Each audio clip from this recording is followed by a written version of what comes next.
to you. I'm Missy O'Malley. Chet Lehman is off this week. Matt Elwell will be along with our forecast in just a moment. Top story for you now. The Trump administration's zero-tolerance policy towards illegal border crossings has ignited debates across the country. The Department of Homeland Security says the U.S. government has separated at least 2,000 children from their parents at the border since April.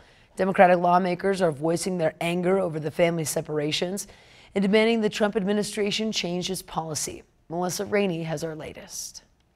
He just doesn't care enough about human beings, and all he cares about is trying to get a wall no matter what it costs. Democratic lawmakers not mincing words about President Trump after touring Customs and Border Protection processing centers in South Texas on Sunday. The president is also arguing in the last few days that this policy gives him political leverage with legislation. Hurting kids to get legislative leverage is unacceptable. It is evil.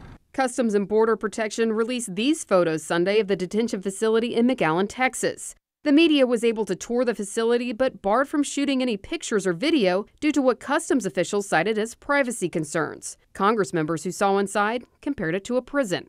You don't think a child who is in this facility, who has a 6x10 living area, by the way, a Supermax prison cell is 8x12, it's a 6x10 area, and you get out 2 hours a day. That, to I think a child 10 years old, is a prison. Homeland Security Secretary Kirstjen Nielsen took to Twitter late Sunday denying any policy of separating families at the border, saying, "We have continued the policy from previous administrations and will only separate if the child is in danger, there is no custodial relationship between family members, or if the adult has broken a law."